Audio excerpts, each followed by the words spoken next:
Olá, bem-vindos a bordo do Café 1 TV. É um prazer ter você em nossa companhia para falar de negócios, desenvolvimento de marca e muita informação valiosa para você aplicar aí nos seus negócios. E hoje nós vamos conversar com um convidado mais que especial, que nós vamos conversar sobre o mercado de energia e o mercado de startups. Vamos entender tudo isso hoje com o Luiz Mandarino. Ele que comanda mais de 185 startups ligadas à energia e a setores que estão em alta no Brasil. Bom, então você não pode perder. Vamos entender como está esse setor hoje nas palavras de Matheus Terra. Hoje vamos falar com o Luiz Mandarino, ele que é sócio da Sai do Papel e cofundador da Energy Hub, que é o maior hub de negócios, o maior hub setorial de startups do Brasil.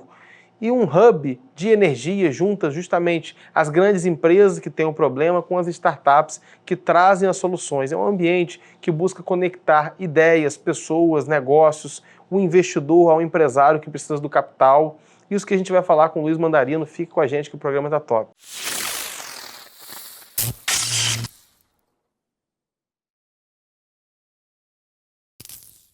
Olá, bem-vindos a bordo ao Café 1 TV. Você está na TV, você está com a gente, mais um programa começando e é um prazer ter você em nossa companhia.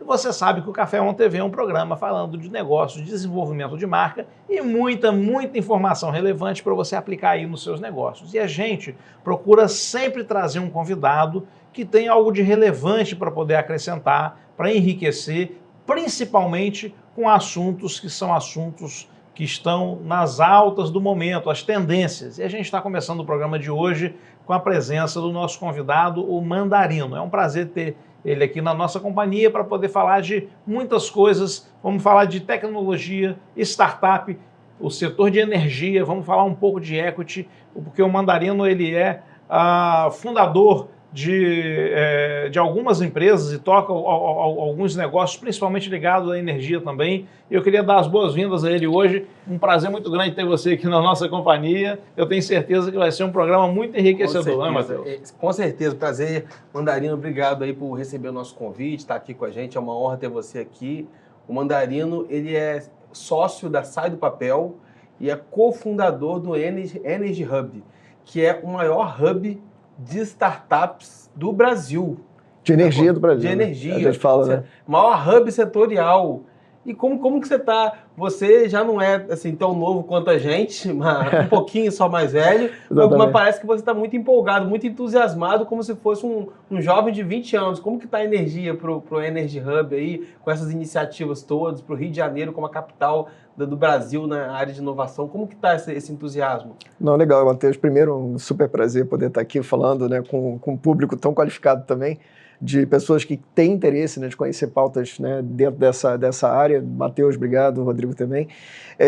Eu sou Luiz Mandarino, né, tive a oportunidade de atuar há mais de 20 anos, né, 23 anos no setor de energia, né, numa grande empresa de energia, e eu brinco que eu fiz uma transição de carreira não muito óbvia, né, que é um pouco isso, né? Você sair de uma grande corporação aí para um ambiente empreendedor é algo que muda um pouco, né? O teu dia a dia, né? Saiu de um transatlântico foi para um jet ski, né? Eu diria. Ou um barquinho, né? Um caiaque, né? Jet ski. Jet ski. Muda rápido. No início foi um caiaque, agora eu acho que já está caminhando para ser um jet ski. É um pouco isso, né? Isso naturalmente para quem vem da carreira corporativa dá um pouco, né, de receio, mas é isso que você falou, é muito legal, eu me sinto assim, sabe, Matheus? Uma pessoa muito... Quando a gente alinha o nosso propósito, né, a essa visão, né, empresarial, eu vejo que é algo fantástico, a gente consegue realizar muita coisa, né? E eu estou completando agora 5 anos que eu saí exatamente da corporação, né? Sem ter ali um contra-cheque, né, assinado ali. Mas em 5 anos você já realizou muita coisa? Não, verdade, é o que a gente fala, né? Eu acho que desse contexto de 5 anos, construíam, né, talvez essa primeira iniciativa, né, que naquele momento, há 5 anos atrás, era Mato Alto, né, que eu falo, né, que era um hub de energia setorial, que as empresas ainda não estavam, né, tão ali com essa pauta de inovação tão quente quanto está hoje, né? Hoje, quando a gente fala dentro do contexto natural, é difícil hoje um CEO de uma empresa ou um dono de uma empresa não falar de inovação, né? Isso está do dia a dia do negócio, né?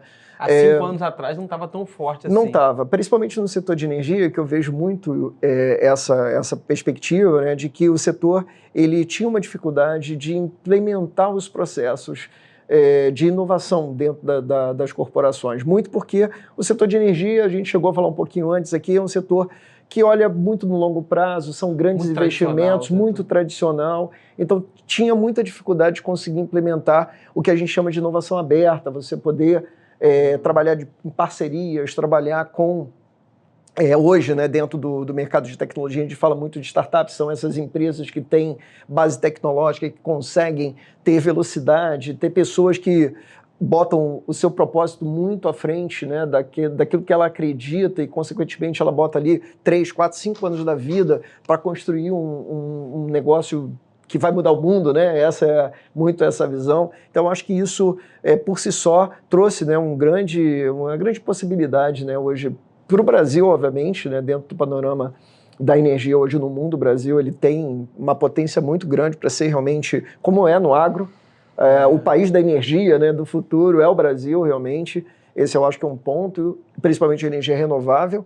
E o segundo ponto, eu vejo um panorama também de construção de novas soluções de tecnologia hoje no Brasil para a área de energia, é um ambiente fantástico. E o Rio, então, nem se fala, né? E uma curiosidade, você cresceu muito, teve um crescimento muito pessoal, muito grande nesses 5 anos, mudou muito sua cabeça ou não? Cara, mudou muito, porque eu falo, eu era, na época, né, um gerente, né, um gestor de inovação nessa grande empresa de energia.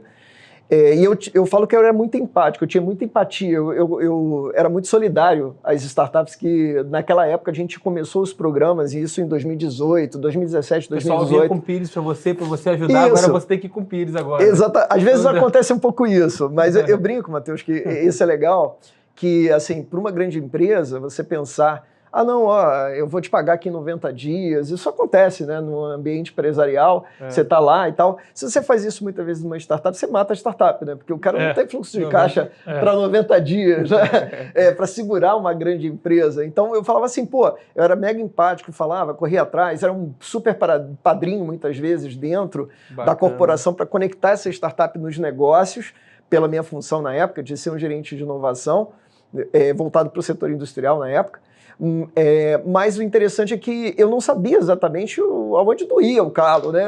Eu sabia que o calo estava lá no pé do outro, mas quando o calo está no teu pé, você sabe, você dá mais valor, né? Eu acho que é isso, e hoje eu tenho uma visão muito nesse sentido de também ser um porta-voz, sabe, para essas startups, para que elas consigam ter um pouco de voz dentro do setor, como você falou, no setor tradicional, um setor que está passando por mudanças muito profundas. Nos últimos, eu diria ali, nos últimos 4 anos, quem diria, né? A gente passou por uma pandemia e 2 guerras, né? Então você pensa, né, o que está rolando. E a situação ainda está meio estranha lá fora, complicadíssima, né? Então, assim, principalmente o que foi a pandemia para o setor de saúde foi a guerra da Ucrânia para o setor de energia. Foi uma mudança sem precedentes, porque isso criou uma nova ordem mundial quando a gente pensa na lógica da transição energética e na lógica das soluções de tecnologia hoje que o mundo está buscando. Então, isso realmente... Mas, Mandarino, essas grandes empresas, elas, no setor de energia, elas conseguem, vamos dizer, com os contratos que elas fazem, né? Por exemplo, uma empresa de petróleo que fechou um contrato bilionário com a Petrobras, entre aspas, ela tem uma margem boa e consegue adquirir muito valor. Você acha que por isso, talvez que ela não dê tanto valor a startups, porque ela já consegue muito dinheiro com os contratos que ela fechou, então ela foca em conseguir bons contratos, em contratar profissionais tradicionais, em fazer o feijão com arroz, que sempre deu certo e sempre tiveram uma margem grande. Diferente do varejo, que está morrendo, essas empresas trabalhando de forma tradicional sempre ganharam dinheiro. Você acha que por isso que elas sempre talvez menosprezaram um pouco essas startups ou não? Eu não sei nem se é tanto só isso, sabe, Matheus? Na verdade é que o setor originalmente, o setor de energia, ele sempre foi um setor inovador, ele sempre precisou inovar. Você imagina você explorar petróleo a 7 mil metros de profundidade, é quase a gente ir para um outro planeta. Você pensar, o desafio de você explorar em uma água profunda é quase a gente ir à Lua, vamos dizer assim, do ponto de vista de tecnologias necessárias para você poder construir essa base para viabilizar isso. Não só isso, a concorrência também de uma empresa que desenvolve uma tecnologia que torna a produção, de repente, mais barata, e se você não se atualizar também, você acaba ficando para trás. Né? Claro, não muito. E hoje uma questão que hoje essa cadeia produtiva, né, ela está olhando muito, é que hoje você, pela velocidade que o mundo está e a evolução da tecnologia, você não consegue mais, com os seus recursos próprios, conseguir ter a velocidade para se manter relevante no mercado e conseguir manter o processo de inovação contínuo. Antigamente, você conseguia, com a inovação que a gente falava fechada, as próprias grandes empresas tinham seus centros de tecnologia, né? Por exemplo, pegando um exemplo da Petrobras, o mais icônico é o Cenpes, né? O Cenpes, por exemplo, com aquele grande centro, com aquelas pessoas de referência, né? Aqueles grandes doutores ali. Hoje em dia, claro que tem isso ainda, são milhares de doutores hoje lá dentro do centro de pesquisa, mas a rede hoje que foi construída, por exemplo, pelas empresas de petróleo para inovar com a universidade, inovar com startups, ele é muito grande. Por quê? Porque o jogo mudou. Você não tem mais... eu penso assim, antigamente você tinha um quebra-cabeça que todas as peças estavam com você. Hoje em dia você tem um quebra-cabeça que nem todas as peças estão com você. Então você tem que buscar peças em outros lugares. Matheus, eu queria não perder o fio da meada e saber do Mandarino quais são assim, as soluções que você acha que são os cases mais relevantes que vocês conseguiram hoje trazer dentro do Hub, né, do Energy Hub, e que você se orgulha, mas também que se tornaram mais disruptivas para o mercado e que tiveram transformações relevantes dentro da cadeia produtiva da energia. Não, bacana. Hoje, como é que funciona, né, esse modelo de hubs setoriais, que é importante também para o público nosso, né, que está assistindo aqui entender?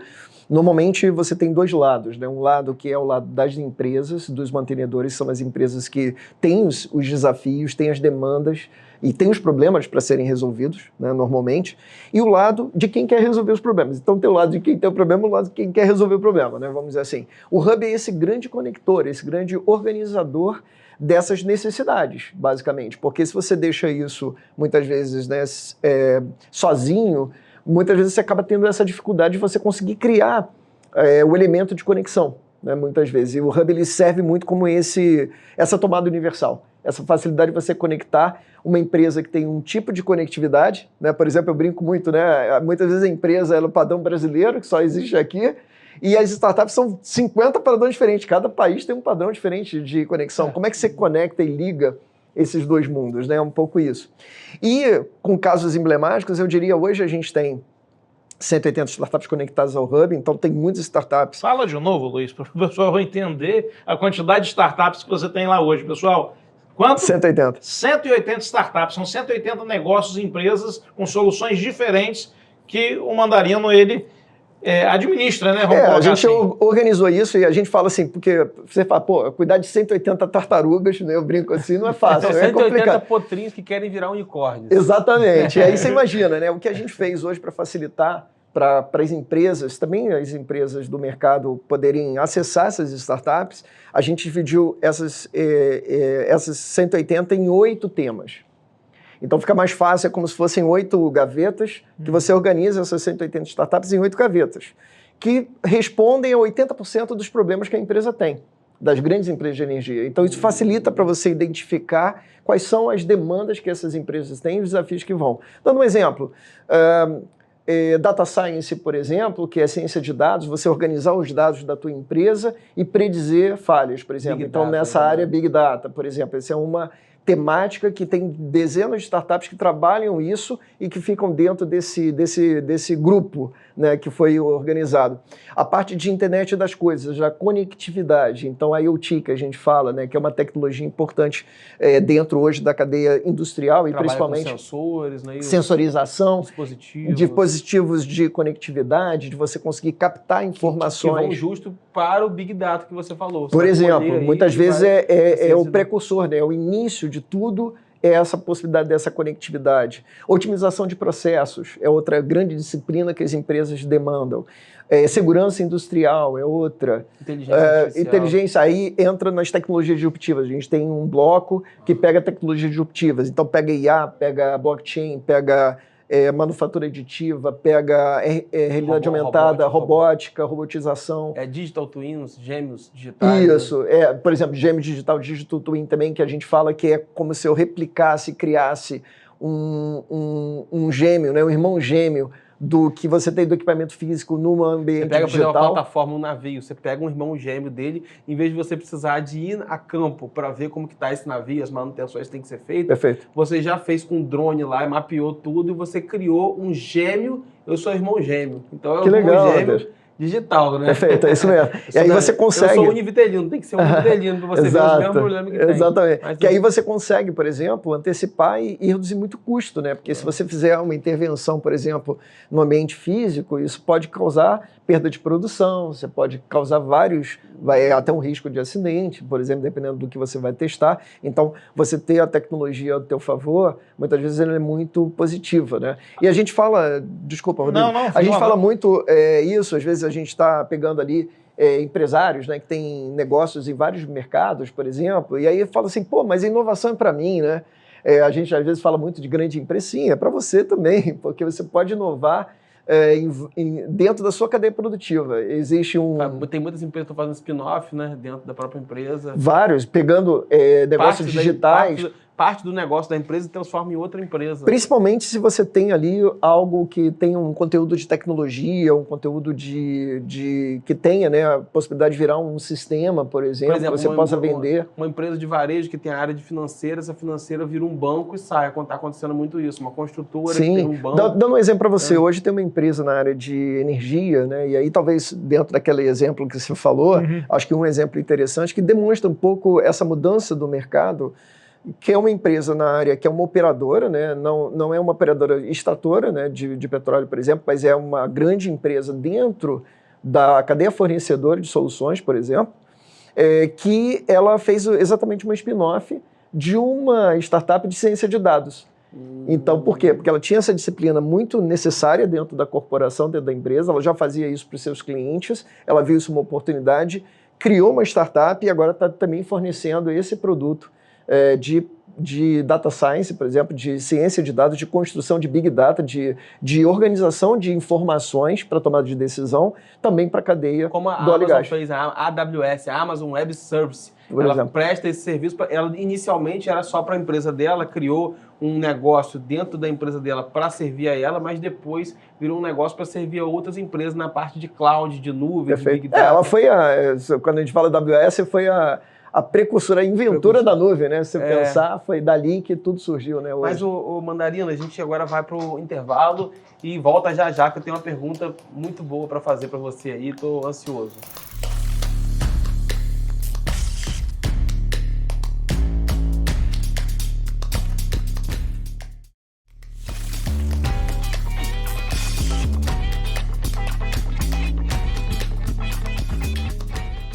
Muita gente ainda não sabe que a liberdade chegou no consumo de energia elétrica.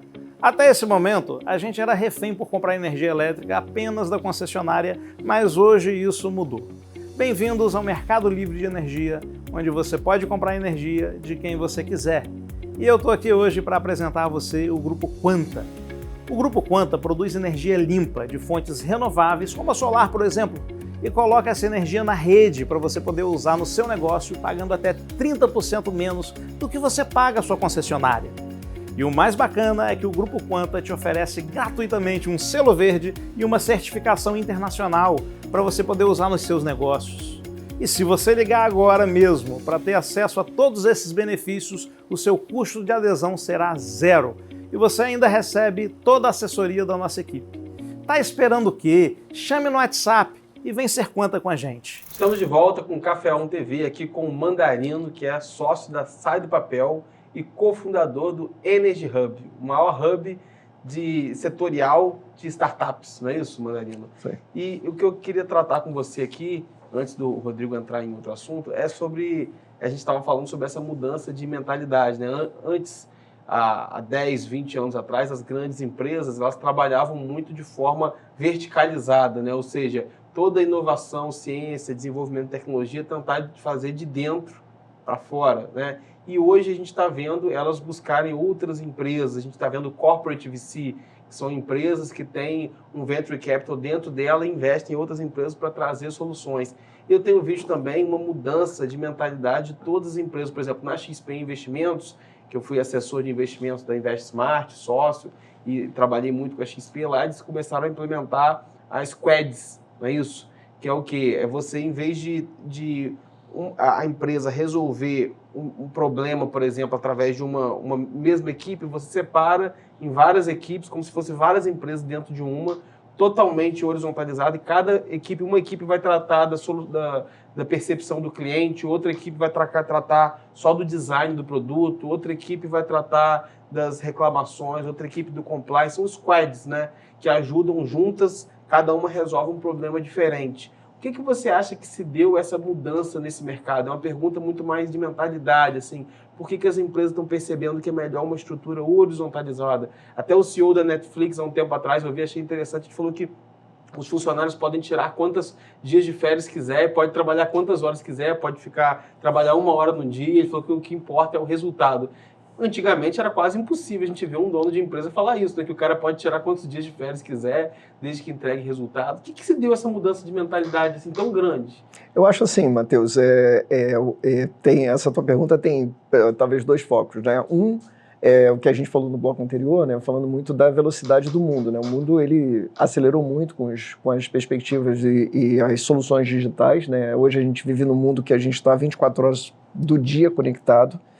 Então, isso traz uma pressão para que você possa criar formas de você acelerar os processos corporativos. Então, eu me lembro na minha empresa que você muitas vezes comunicava, recebia um malograma, que era um telegrama que vinha, por exemplo, hoje em dia você tem o WhatsApp em 1 minuto, você já está, nem 1 segundo, né? Você já está sabendo o que está acontecendo no outro lado do mundo, né? Então, essa aceleração da tecnologia, né, como um todo, principalmente da comunicação, ela criou essa necessidade de você criar novas formas de você desenvolver a corporação, não só com sistemas em série, mas sistemas em paralelo, que é isso que você falou. Então você tem várias squads, vários grupos, né? O squad é o grupo,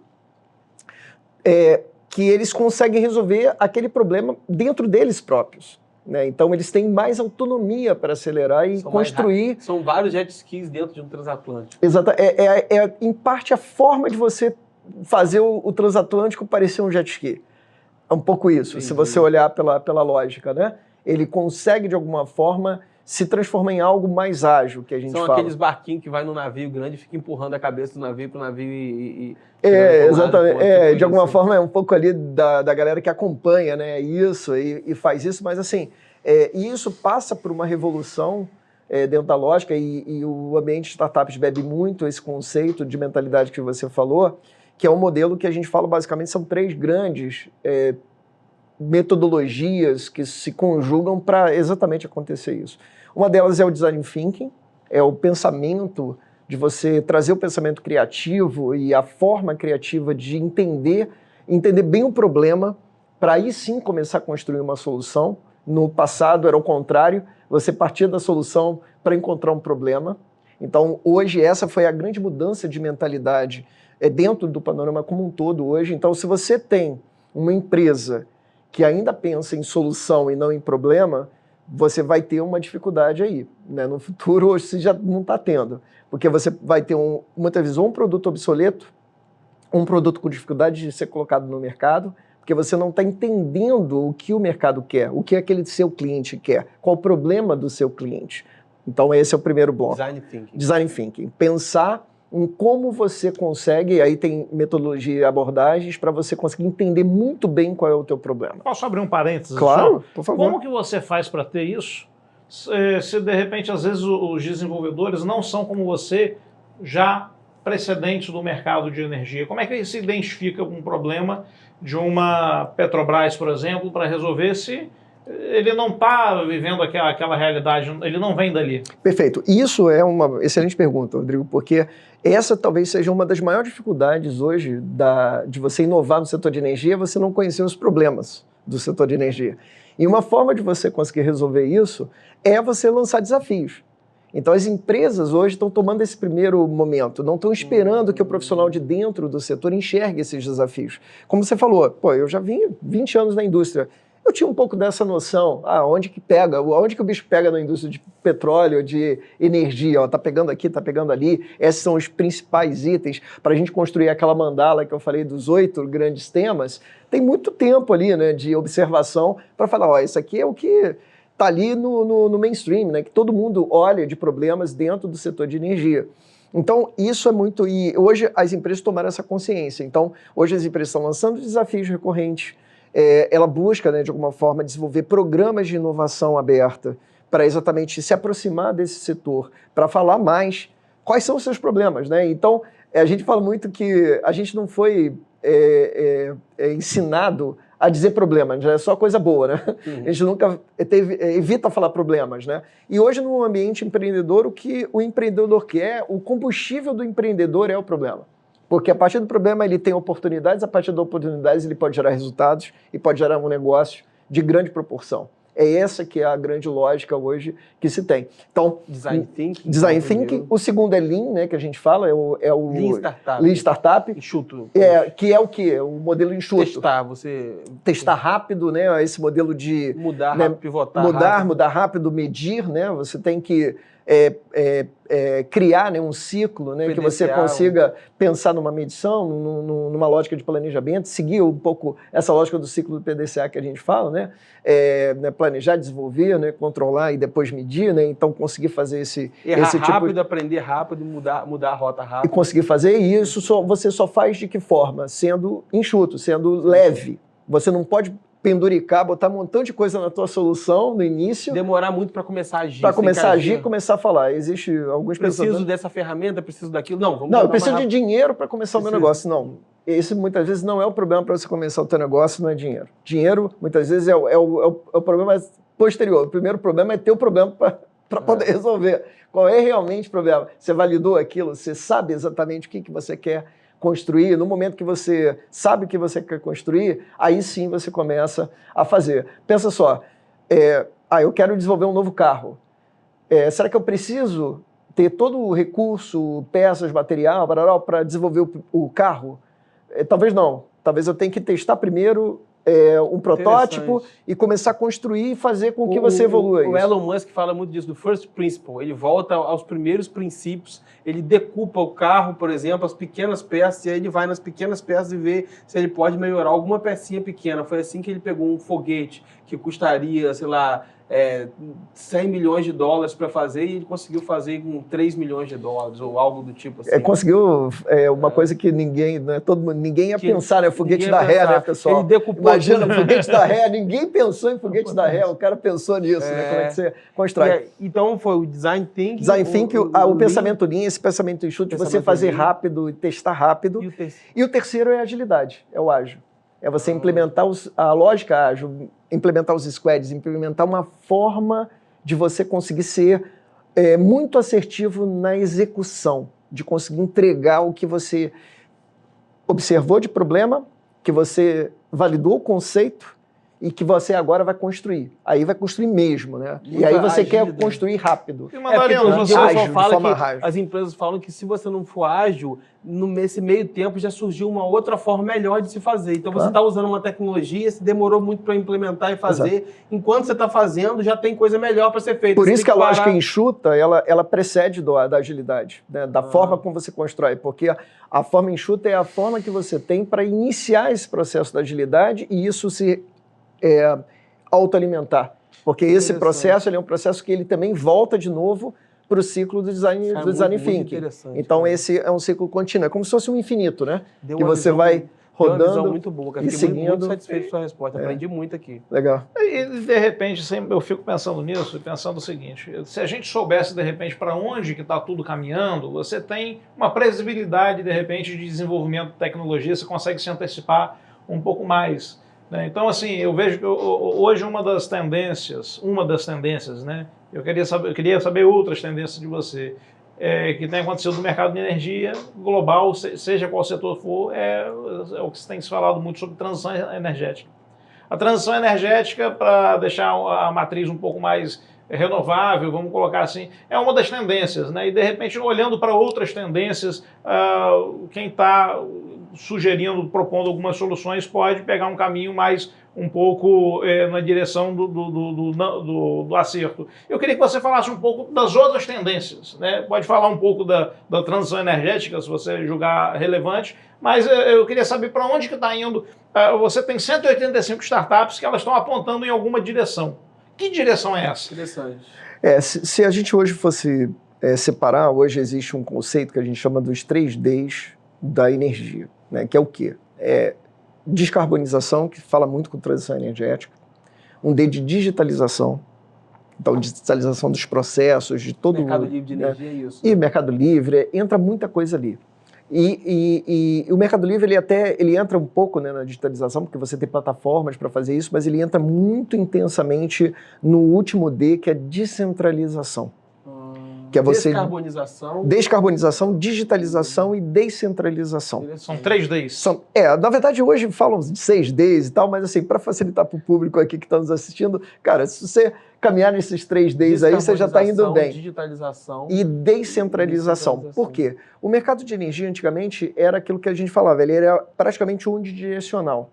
Então, você tinha a geração, a transmissão, a distribuição e a comercialização. Então, eram esses 4 pontos. Se a gente olha na cadeia do óleo e gás, a mesma lógica.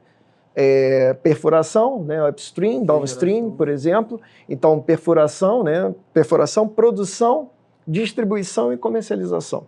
Mesma lógica, muito parecida essas duas cadeias, quando a gente fala de cadeia de energia elétrica e cadeia do óleo e gás, né, da produção de petróleo, por exemplo.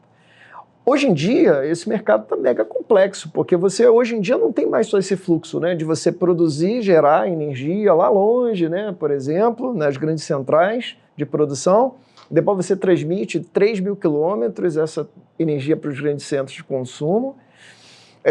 Depois você tem a distribuição, você tem distribuidoras que foram concessionárias, né, que foram abertas, né, e indicadas, né, vamos dizer assim, ou participaram, né, de um edital para poder cuidar da entrega dessa energia, né, e da manutenção dessa rede, da integridade dessa rede de consumo e, posteriormente, a venda, né, obviamente ela distribui e vende, né, e muitas vezes isso estava conectado no mesmo agente, né, a distribuidora é também quem vende. Hoje em dia isso mudou, né? Virou de perna para o ar. Eu brinco que... Um setor entra no outro setor, uma empresa... Você hoje, a gente fala do modelo do prosumidor, né? Então você consome e produz energia, isso já é uma revolução. O cara compra direto do Mercado Livre. Direto do Mercado Livre, ele não passa na distribuidora. Hoje em dia você tem, muitas vezes, outros modelos de negócio que, dependendo da regulamentação e da mudança da tarifa, hoje em dia aconteceu isso, né? Você tinha...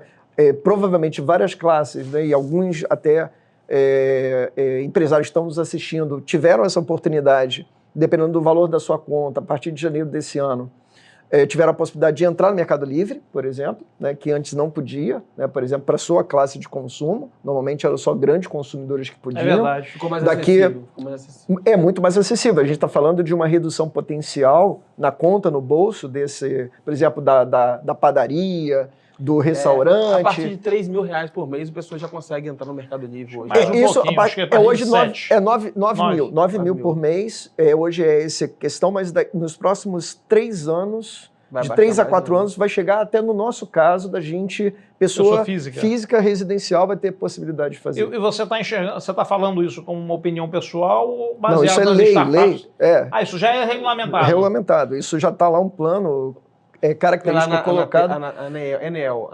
A ANEEL, né, no caso, é a empresa, né, que colocou, mas isso é uma legislação, né, que foi amplificada e posicionada exatamente de uma visão de desregulamentação do setor de energia para criar mais competitividade. E tende também a... Que é essa lógica da descentralização que a gente falou. Então você tem esse consumo, injeção na rede, retirada, os carros elétricos tiram da rede, colocam na rede. Então, você tem hoje uma complexidade do setor elétrico muito maior e, obviamente, da cadeia como um todo de energia do que era há 15 anos atrás, 20 anos atrás, porque a gente teve a grande revolução da entrada das energias renováveis, principalmente eólica e solar, nos últimos 15 anos, 10 anos. Né? Então, assim, o mercado cresceu muito nos últimos 15 anos. Né? Então... Eu preciso chamar o intervalo comercial, mas eu queria só fazer esse último comentário que eu não posso deixar de fazer com você, uma reflexão para a gente. Imaginem quando isso chegar para a pessoa física e a fatura da energia elétrica deixar de ser uma parcela importante do orçamento doméstico. Como que a nossa população vai ganhar em poder de compra, de consumo, como que vai melhorar a qualidade de vida da gente, energia, né? Então a importância do trabalho que o Mandarino faz à frente de todas essas startups é maior para a nossa qualidade de vida presente e futuro do que a gente pode imaginar. Mas ó, não sai daí porque tem assunto importante para a gente tratar aqui ainda e você já está até agora, não pode perder porque deixamos o melhor para o final. Então a gente já volta.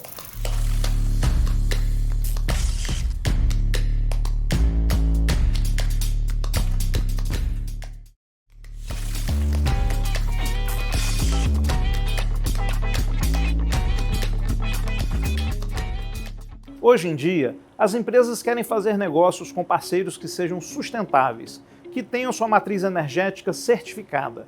O Grupo Quanta te fornece energia limpa, com selo verde e um certificado internacional para você usar nas suas negociações. Agora ficou fácil crescer seu negócio, porque além do selo verde e do certificado internacional, a nossa energia elétrica chega a ser 30% mais barata do que a convencional. E sabe quanto isso tudo custa? Nada! No Grupo Quanta você contrata tudo a custo zero e ainda recebe uma assistência personalizada para cada caso. Está esperando o quê? Entre em contato agora e garanta essa oferta imperdível.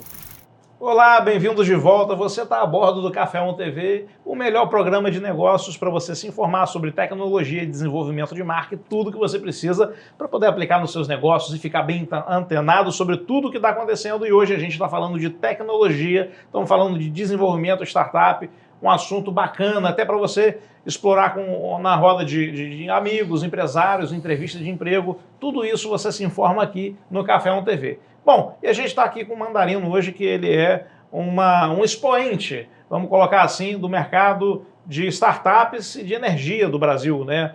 E a gente falou sobre muita coisa hoje, mas eu queria perguntar ao Mandarino agora, vou já estender essa pergunta, porque as pessoas elas têm noção de que energia é tudo igual e não é. A gente tem fontes e modelos de produção diferentes, né? Energia elétrica, energia eólica, energia agora solar, que está em muito alta, né? Todo mundo quer, todo mundo está colocando em casa. E eu queria que você pintasse um panorama para a gente desse mercado de energia, inclusive o petróleo, óleo e gás também, que é energia, né? E que você pintasse esse panorama para a gente e caracterizasse, né, essa variedade de energia, como que a gente consegue classificar todas elas dentro do consumo que a gente tem hoje na sociedade. Tá. Assim, de forma bem prática e bem simples, né, para quem está nos ouvindo, normalmente eu divido em 3 tipos, né? Normalmente o óleo e gás, né, as energias que vêm, né, dos derivados fósseis. Então, isso vem muitas vezes, né, do carvão, né, das fontes com carbono, né, que a gente diz normalmente aqui na gíria da química, né? Então, do petróleo, né, vindo principalmente do petróleo e carvão, né, que são as 2 principais fontes. A gente tem as energias, né, energia elétrica, né, que normalmente é um outro sistema, e as energias renováveis, né? Então, a energia elétrica, muitas vezes você tem produção de energia elétrica que não é de fonte renovável. Por exemplo, as usinas a carvão, termoelétricas a gás e assim vai, até a óleo mesmo, né? A gente ainda tem algumas aqui no Brasil ainda que garantem a integridade do sistema quando a gente tem variações, por exemplo, climáticas, né? Quando tem muita seca em determinados ambientes, você muitas vezes não tem uma disponibilidade das hidrelétricas de conseguirem entrar, né, e disponibilizar a energia necessária naquele momento para determinado de consumo. Muitas vezes você acaba tendo que entrar com o sistema térmico para que ele possa gerar uma estabilidade do consumo, porque normalmente ao longo do dia as fontes elas entram e saem em momentos diferentes. Então, como você comentou, Rodrigo, a solar, por exemplo, ela opera normalmente em 8 horas, 10 horas durante o dia. Então, você tem um pico, normalmente, entre meio-dia e 2 da tarde, onde tem a maior insolação normalmente, mas ao longo, depois da tarde, à noite, aquilo zera, né? Então, você imagina, eu tenho várias fontes produzindo, então eu tenho dentro do Brasil hoje, principalmente, né, quando a gente fala de energia elétrica, as térmicas, a gás, principalmente, né? Então, a gente tem térmicas a gás, a gente tem os sistemas hidráulicos, né? Então, que são as hidrelétricas, principalmente. Você tem as usinas de cana-de-açúcar produzindo e queimando bagaço e injetando esse bagaço na rede, né? A energia derivada do bagaço, da queima do bagaço da cana na rede. As usinas eólicas, né? Então são aquelas grandes turbinas, né, gerando. Eu comentei da solar também, né, já de produção. E a nuclear. né? O Brasil ele tem ainda uma pequena matriz nuclear, ainda pequena comparativamente com outros lugares do mundo. Tem lugares do mundo que 70% da energia, por exemplo, a Ucrânia, né, dentro daquela situação toda, 70% da energia da Ucrânia é nuclear. O Brasil é 1%. Então, E é eficiente a energia nuclear? muito eficiente. Na verdade, hoje a gente fala que a energia nuclear Das renováveis é a mais eficiente. ela é a fonte mais concentrada de geração energética que tem. Para um menor campo. De espaço. Porque, por exemplo, a energia solar, você usa um espaço muito grande. Muito grande, Então, exatamente. se for na região central da cidade, muitas vezes inviabiliza por conta do custo. Hoje em dia, a questão da energia nuclear ela é muito mais um debate ético do que um debate tecnológico. Por quê?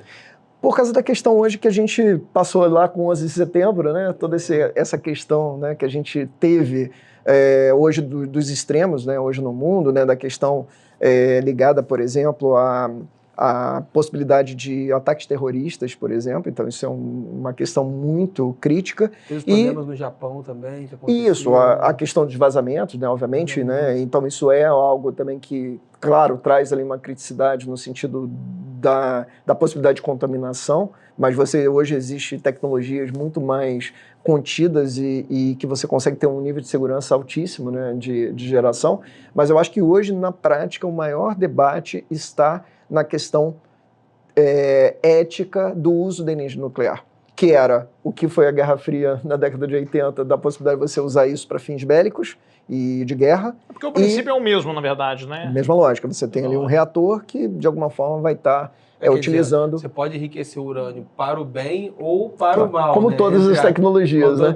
Então você pode usar, por exemplo, a inteligência artificial para o bem, para te trazer uma melhoria, né, por exemplo, dentro do teu dia a dia, trazer uma otimização do teu processo, acelerar as tuas ações, né, durante o dia a dia. Ou para criar uma fake news, ou um deep... exatamente. Mas, Mandarino, ainda nessa toada que o Rodrigo puxou aí, ou seja, pensar em sustentabilidade ambiental, mas também em acessibilidade para o social, para as pessoas terem uma tarifa mais barata e uma segurança energética. Não, perfeito. Isso, eu acho que esse é o caminho e que tudo está acontecendo com essas novas fontes, com a introdução de novas tecnologias que, de alguma forma, as startups também estão trazendo para reduzir os custos de operação, otimizar a matriz energética, possibilitar isso. Eu acho que tem um caminho fantástico. Se eu pudesse dar 3 dicas, né, rapidamente aqui para o pessoal, é uma delas, né, olhar as tecnologias de bateria. Então, acho que vai ter muito espaço aí para você pensar isso, para quem está olhando essa questão. Bacana, né? Hidrogênio, né, eu acho que é outro caminho aí, hidrogênio verde ou de baixo carbono que a gente fala. Esse é outro caminho, e biogás.